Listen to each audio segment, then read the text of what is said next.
시간 우리에게 주시는 하나님의 말씀, 요한복음 10장 40절에서 42절의 말씀이 되겠습니다. 요한복음 10장 40절에서 42절의 말씀 한 절씩 교독하시겠습니다. 다시 요단강 저편 요한이 처음으로 세례를 베풀던 곳에 가사 거기 거하시니 많은 사람이 왔다가 말하되 요한은 아무 표적도 행하지 아니하였으나 요한이 이 사람을 가리켜 말한 것은 다 참이라 하더라. 그리하여 거기서 많은 사람이 예수를 믿으니라. 아멘. 오늘 우리가 함께 읽은 요한복음 10장 40절로부터 42절에 있는 이 세 구절의 말씀은 이제 공간적인, 시간적인 그 변화를 우리에게 보여주는데, 이제 예수님께서 10장 39절까지는 예루살렘에서 많은 사람들에게, 특히 유대인들에게 어떤 그 반발, 그리고 적대감 속에서 살해의 위협을 느끼던 그 주께서 이제 그들을 떠나서 요단강 저편, 즉 요단강 동편 지역으로 가셔서 그곳에 거하셨다라고 하는, 그래서 공간의 변화를 보여주는 것이고, 특별히 우리가 지난 시간에 보았던 말씀은 예수님이 수전절에서 예루살렘 성전의 솔로몬의 행각에서 사람들과 논쟁하다가 거기서 나와 아버지는 하나다라고 하는 말씀뿐만 아니라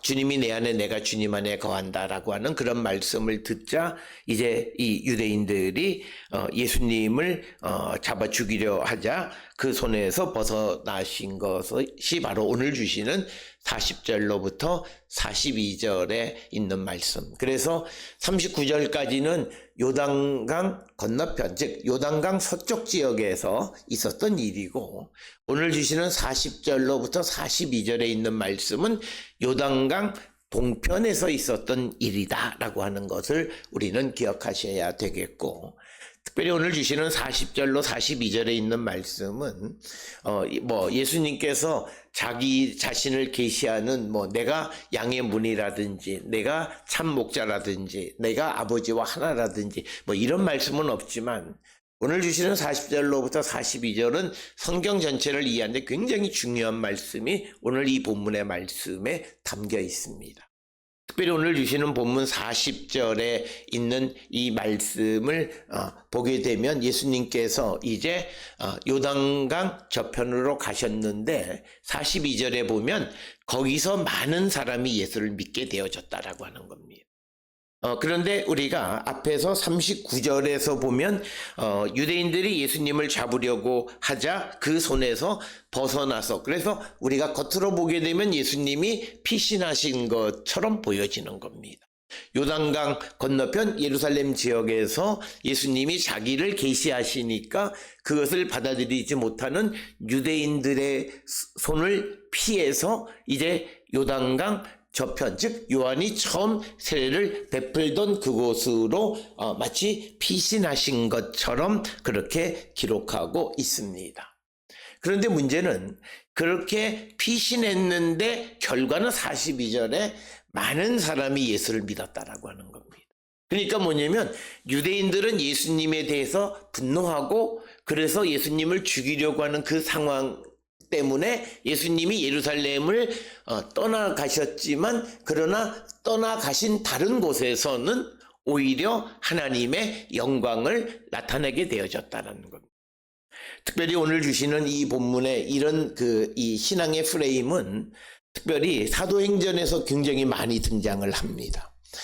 사도 바울이 복음을 전할 때 사도행전 14장 19절에 보면 안디옥과 이고니온에서 유대인들이 이 사도 바울을 잡아 죽이려고 해서 밤에 몰래 성을 빠져나갑니다. 그래서 어쩔 수 없이 그곳을 떠나게 돼서 더베라고 하는 곳에 갔는데 거기에 가서 복음을 전해서 많은 사람을 예수 믿게 했다는 거예요.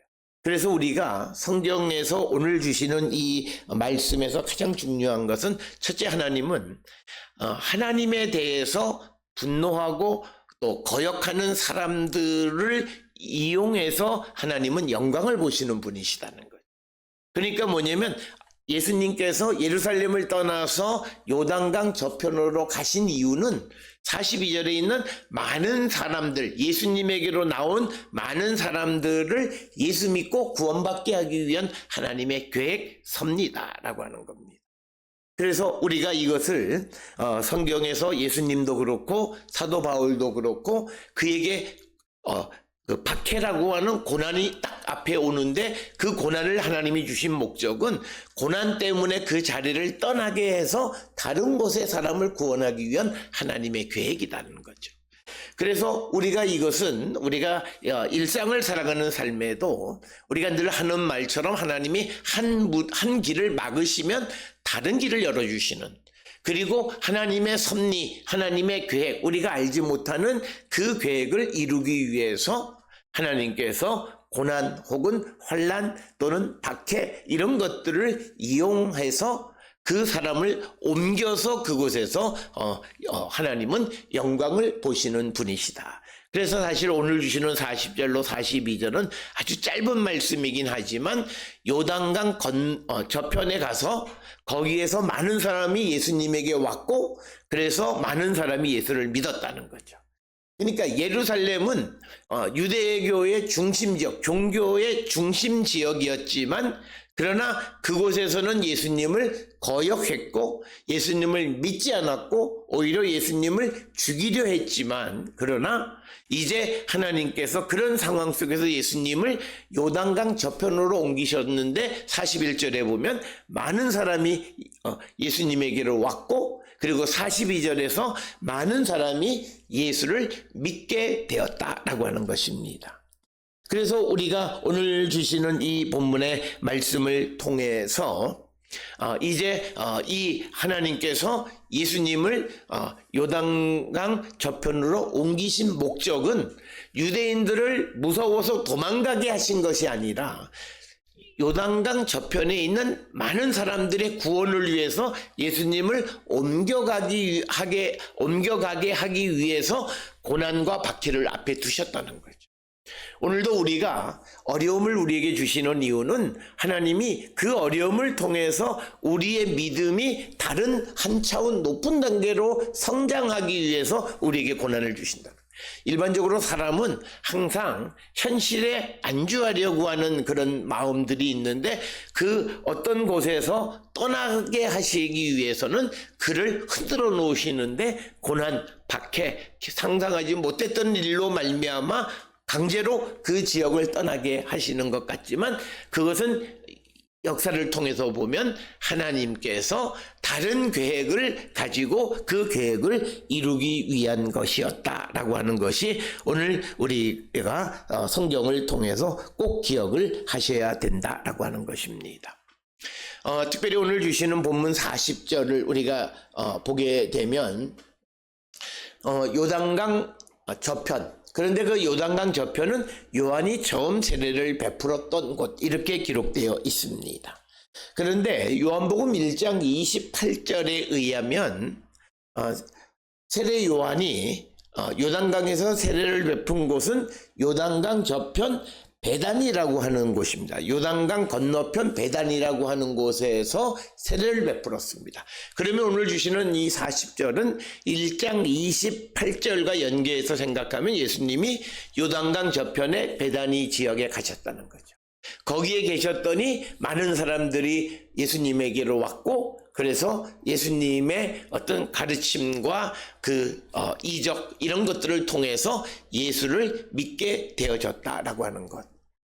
그래서 40절로 42절은 사실은 하나님의 구원의 역사에서는 10장 1절부터 39절까지 길게 유대인들의 역사와 비교해 보면 훨씬 더 중요한 40절로 42절은 많은 사람들이 예수를 믿고 구원을 얻게 되어졌다라고 하는 것을 우리에게 보여주는, 그래서 이 요한복음 40장에는 예수님이 복음을 전하시고 예수님이 이적을 베푸시는 것에 대해서 거역하는 사람들이 있는 반면에 그 다음에 그것을 받아들이는 사람도 있었다라고 하는 것을 우리에게 보여주는 겁니다. 그래서 오늘 주시는 이 본문의 말씀은 예수님을 박해하는 그 당시에 그 유대 종교 그 어떤 그 헤게모니를 가지고 있었던 그런 사람들이 예수님을 박해하는, 예수님에게는 암흑의 시대였지만 그렇다 해서 빛이 사라지냐, 그렇진 않다는 거죠. 다른 지역에서 예수님에게로 오는 사람이 많았고 예수를 영접하고 예수를 믿는 사람이 많았다라고 하는 겁니다. 그래서 어둠 속에서도 빛이신 예수 그리스도에 대한 믿음은 끊이지 않고 꺼지지 않는 등불이었음을 우리에게 보여준다라고 하는 것을 우리는 기억하시면서 오늘 주시는 이 40절로 42절의 이 짧은 말씀의 상징적 의미는 우리에게 주는 메시지가 매우 크다라고 하는 것이고, 특별히 오늘 주시는 본문 40절을 우리가 조금 자세히 살펴보면 다시 요단강 저편 요한이 처음으로 세례를 베풀던 곳에 가사 거기 거하셨다. 그래서 다시라고 하는 말은 1장 28절에서 세례 요한에게 세례를 받으신 사건이 있죠. 그때 한번 가셨고 또 다시 지금 요단강 저편에 요한이 세례를 베풀던 베다니에 가셔서 그곳에 거하셨다라고 하는 것을 우리에게 말하고 있습니다. 그래서 지리적으로는 요단강을 중심으로 해서 예루살렘의 서쪽, 그리고 지금 가신 곳은 예루살렘의 동쪽, 서쪽에서 동쪽으로 이주하셨던 곳이다라고 하는 겁니다. 그런데 오늘 주시는 이 본문의 말씀, 요단강 저편에 가셨다라고 하는 이것이 우리에게 주는 상징적 의미는 요단강 서쪽의 중심은 예루살렘, 이런 유대인들입니다. 그런데 예수님이 이들에게 왔는데 이들은 예수를 영접하지 않는 거죠. 그런데 이 유대인들의 입장에서 요단 동편에 거하는 사람들은 조금 좀 자기들이 천하게 여기고 믿음에서는 자기들보다 못하다고 여기는 그 지역 요단강 동쪽 지역 저편으로 가셔서는 그곳에서 많은 사람들이 예수를 영접했다라고 하는 겁니다. 그래서 예수님이 이 땅에 오셨을 때 그 당시에 헤게모니를 가지고 있는 자들은 예수를 거역했고, 그리고 그 당시에 조금은 좀 사람들에게 취급받지 못했던 낮은 계층의 사람들은 예수를 영접하는 모습을 오늘 주시는 40절에 요단강 저편이라고 하는 이 단어 하나를 통해서 우리에게 보여준다라고 하는 겁니다. 그래서 예수님은 낮은 곳에 임하시고, 그리고 그 당시에 소외받고 또 천대받는 사람들을 구원하기 위해서 오셨다. 그런데 예수님이 단지 그들만을 구원하기 위해서 오신 것이 아니라 유대 종교 지도자들에게도 예수님이 누구라고 말씀하셨고 이적을 베풀었지만 그들은 자기들이 가지고 있는 전통, 자기들이 가지고 있는 어떤 헤게모니를 지키기 위해서 그 예수 그리스도를 영접하지 않았다라고 하는 것입니다. 그래서 오늘 주시는 40절에 다시 요단강 저편 요한이 처음 세례 베푸시는 곳에 가셔서 거기에 거하셨다라고 하는 겁니다. 그래서 당시 사람들로부터는 조금 인정받지 못하는 지역, 그런 지역으로 가셨다는 거죠. 특별히 구약시대 때에는 요단강 동쪽 지역은 약속의 땅이라고 말하지 않습니다. 그 말은 우리가 구약 성경에 보면 이스라엘 백성들은 애굽에서 나와서 출애굽을 해서 약속의 땅, 즉 요단강 서쪽 지역에 거주합니다. 그런데 일부 사람들은 요단강 동쪽 지역에 거주하는 사람도 있는데 서쪽 지역에 거주하는 사람이 동쪽 지역에 거주하는 사람들을 조금 낮게 여기는 겁니다. 그런 상황 속에서 오히려 당시에 사회적으로 또 인정받던 헤게모니를 쥐고 있던 자들은 예수를 거역했고, 조금 천하게 여겨지던 사람들은 좀 이방처럼 여겨지던 사람들은 예수를 영접했다라고 하는 것을 우리에게 보여주는 것이 오늘 우리에게 주시는 본문의 말씀이 되겠습니다. 그래서 예수님이 그곳에 가셔서 이제 41절에 보면 많은 사람이 왔다가 말하되 요한은 아무 표적도 행하지 아니하였으나 요한이 이 사람을 가리켜 말한 것은 다 참이라 하더라. 그래서 오늘 주시는 41절에 의하면 예수님이 요단강 저편으로 가셨을 때는 예루살렘과는 다르게 많은 사람들이 예수님에게 왔다는 거예요. 그리고 예수님에게 왔다는 말은 예수님에게서 가르침을 받았고 또 예수님이 행하시는 많은 표적을 보았다라고 하는 거죠. 그런데 여기서 중요한 것은 세례 요한은 아무 표적도 행하지 아니하였으나 요한이 이 사람을 가리켜 말한 것은 다 참이라. 그러니까 세례 요한은 이 땅에 예수 그리스도에 대한 예언자로, 선구자로 그 길을 준비하는 자로 왔습니다. 그렇기 때문에 요한은 이 땅에 와서 어떤 이적을 베풀지 않았다라고 하는 거예요. 말씀만 선포했다는 거예요. 그런데 그 사람이 가르쳐 말한 이 사람, 즉 뭐냐면 예수 그리스도에 대한 세례 요한의 선포가 다 옳았다라고 하는 것은 사람들이 예수님을 이 요한이 말한 메시아로 인정했다라고 하는 뜻입니다. 그러니까 41절에 있는 말씀은 많은 사람들이 와서 그냥 예수를 믿은 것이 아니라 바로 이분이 세례 요한이 선포한 오시는 메시아 그분이시구나 라고 하는 것을 그들이 깨닫고 그 다음에 예수를 믿기 시작했다라고 하는 거예요. 그래서 오늘 주시는 본문의 말씀에서 41절은 굉장히 중요한 것이 표적 없는 믿음입니다. 이건 뭐냐면 우리가 세상을 살아가면서 오늘날 많은 사람들이 이적, 기적 이런 것들을 바라고 보고 믿는 믿음이 있는데 그런데 기독교는 그 표적이 없어도 선포하는 말씀으로도 얼마든지 능력이 나타날 수 있다. 그리고 그것을 듣고 믿는 것이 기독교 믿음임을 말합니다. 그래서 예수님도 유대인들이 예수님에게 자꾸 표적을 보여보라, 이적을 행해보라 라고 말씀하시는 것에 대해서 꾸짖는 말씀들이 성경에 많이 나옵니다. 그래서 기독교는 말씀을 믿는 거지 표적을 보고 믿는 것은 아니다. 그러니까 표적을 보고 믿기 시작해서 바로 말씀에 대한 확신과 믿음을 갖는 것, 이게 기독교 믿음입니다. 그런데 끝까지 하나님 나에게 증거를 보이십시오, 하나님 나에게 표적을 보이십시오, 이적을 보여달라, 이건 믿음이 아니라는 거예요. 이건 처음 예수를 믿을 때 한두 번 그런 일은 있을 수 있습니다. 그래서 성경에서 예수께서 우리에게 표적을 보이신 이유는 예수님이 하나님이 보내신 메시아임을 믿게 하는 수단이에요. 그래서 내가 예수를 믿게 되어진 다음부터는 내게 그 표적과 이적이 나타나지 않는 건 당연해요. 왜? 이미 내가 믿었기 때문에. 표적의 목적은 믿음을 갖게 하는 거고, 믿음이 생겨나면 예수가 메시아임을 믿으면 이제는 내가 예수에게 속한 자이기 때문에 그가 하는 말을 다 듣는 거예요. 우리가 예수님이 앞에서 말씀하셨을 때 유대인들이 너희들은 내가 아무리 말하고 내가 아무리 이적을 행해도 너희들이 믿지 않는 것은 너희들은 내 양이 아니다, 내게 속한 자가 아니다라는 거예요. 그런데 내가 예수를 믿게 되면, 예수님에게 속한 자가 되면 그 다음부터는 예수님의 말씀을 믿는 거예요. 그게 기독교의 신앙이에요. 그래서 우리가 신앙의 단계로 보자면 초기에는 이적, 표적이 잘 나타나요. 왜? 그 사람을 예수를 믿게 하기 위해서.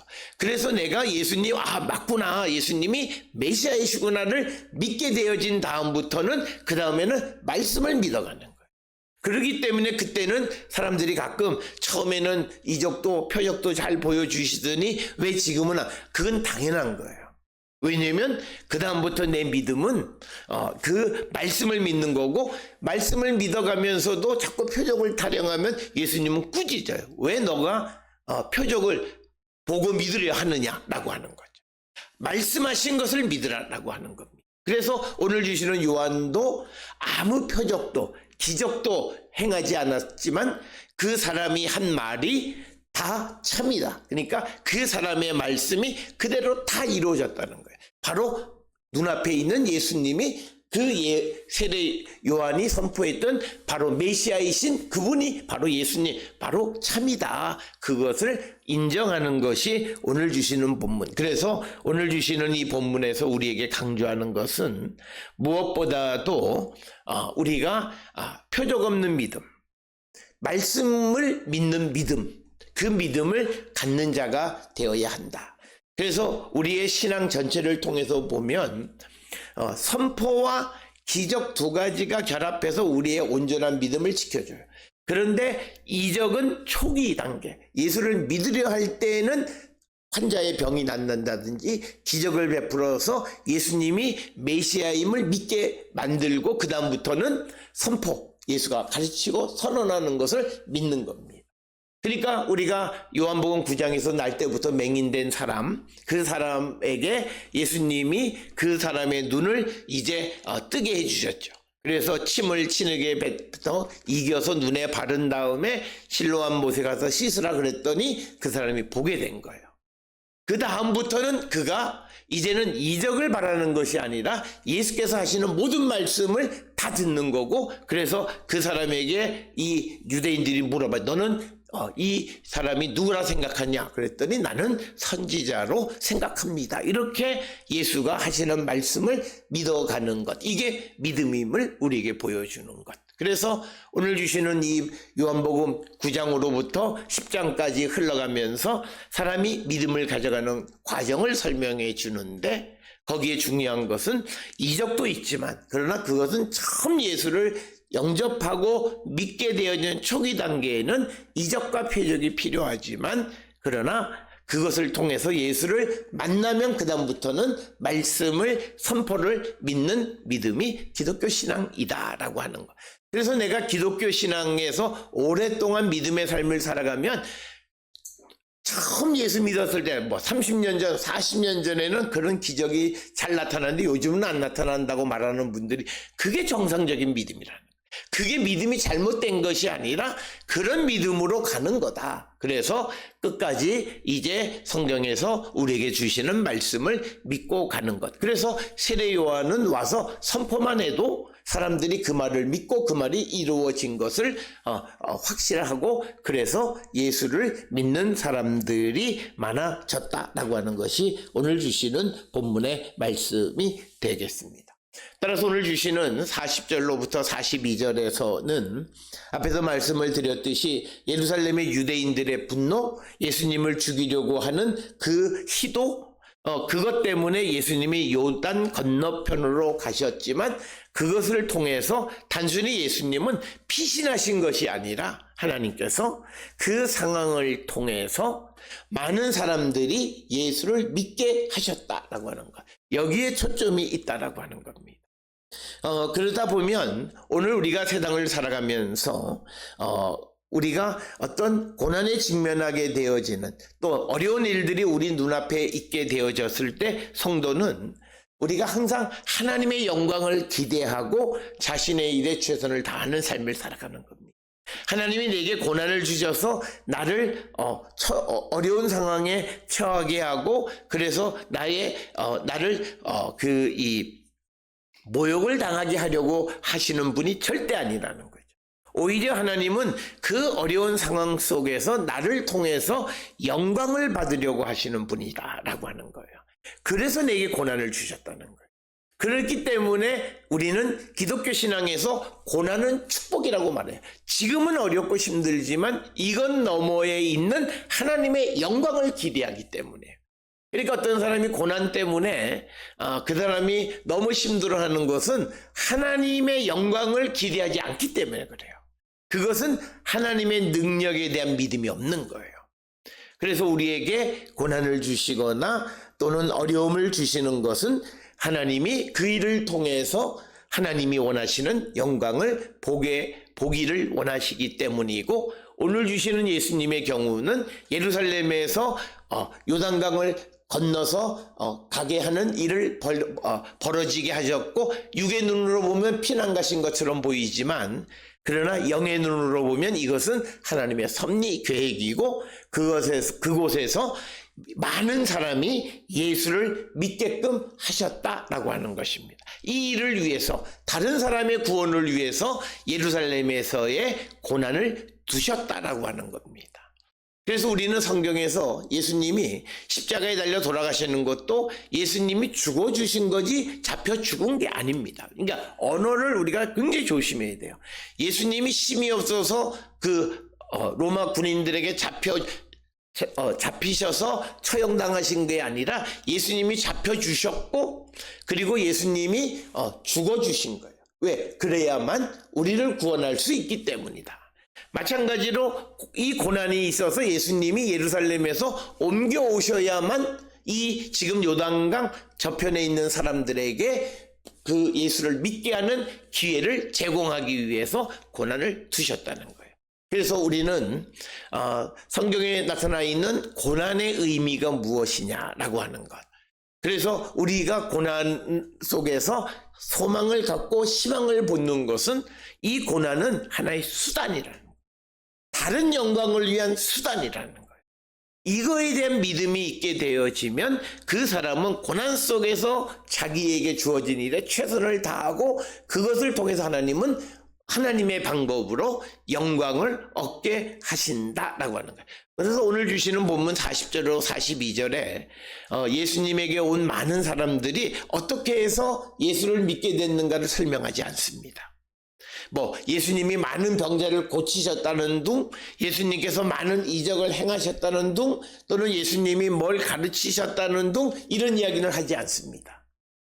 예수께로 가면 하나님의 방법으로 그들을 하나님은 구원의 길로 인도하시는 분이심을 우리에게 보여주고 있고, 그래서 아무리 내게 어두움의 그림자가 있어도 내게 영광은 기다리고 있다. 이 사이, 아무리 어두움 속에 있어도 빛은 꺼지지 않는다라고 하는, 이것이 기독교 신앙이고, 그래서 기독교 신앙이 항상 긍정적인 세계관을 갖는 것은 바로 그런 이유이다라고 하는 겁니다. 특별히 조금 좀 어려운 이야기이긴 한데, 오늘 주시는 이 40절에 보게 되면 예수님께서 요단강 저편 요한이 처음 세례를 베풀던 곳에 가셨다 이렇게 되어 있는데, 앞에서 요한복음 1장 28절을 통해서 이 지역이 베다니라고 하는 곳이라고 말씀드렸습니다. 그런데 이어지는 11장에서 이제 예수님께서 죽은 나사로를 살리는 아주 긴 이야기가 있습니다. 그런데 그 지역의 이름도 베다니예요. 그런데 구약 성경에는 성경에는 베다니가 두 곳 있어요. 하나는 지금 오늘 주시는 10장 40절에 예수님께서 가셨던 요단강 동편에 있는 베다니가 하나 있고, 이제 11장에 등장하는 베다니는 예루살렘 근처의 베다니예요.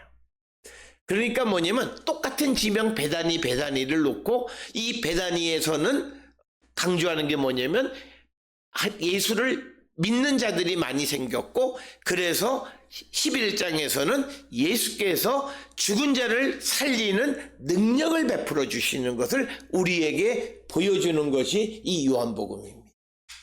그러니까 우리가 장으로 딱 잘라서 10장과 11장이 관계없다고 생각하면 아무것도 그냥 그런가 보다, 그런데 그게 아니라 10장과 11장을 연결해서 보면 베단이라고 하는 곳에서는 예수를 믿는 사람도 많고 죽은 사람도 살리는 예수의 능력이 나타나는, 이것을 연결시켜서 우리가 보게 되면 예수를 영접하면 예수님은 어떤 상황 속에서도 우리를 살리고 우리에게 소망을 주시는 분이다. 죽은 자를, 나사로를 살려서 무덤에서 나오게까지 하시는 그런 능력의 주님. 그래서 우리에게 예수님에 대한 믿음을 갖는 것을 우리에게 강력하게 요청하는 것이 오늘 주시는 본문의 말씀, 똑같은 베다니에서 일어났다라고 하는 것을 기록하고 그것을 바로 이어서 배열해서 이야기가 연결되어지도록 하는 것은 바로 그런 이유가 있다라고 하는 것을 기억하셔서, 예수를 믿기만 하면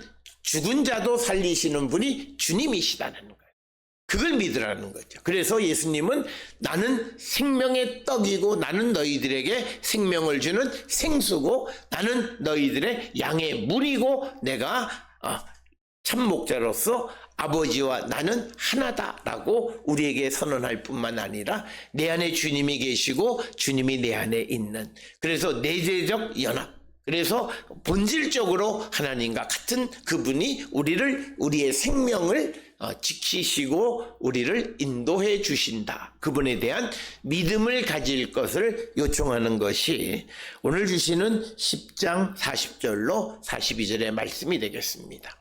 오늘 주시는 이 본문의 말씀을 통해서 우리가 내가 예수에 대한 믿음이 정말 어떻게 자리 잡고 있는가, 정말 예수님이 나의 생명의 근원이심을 확실히 믿고 있는가를 우리가 다시 한번 생각해 보는 우리 모든 성도들이 되어서 예수를 믿음으로 죽음의 권세까지도 이기는 능력을 체험하는 우리 모두가 다 될 수 있기를 주의 이름으로 축원합니다.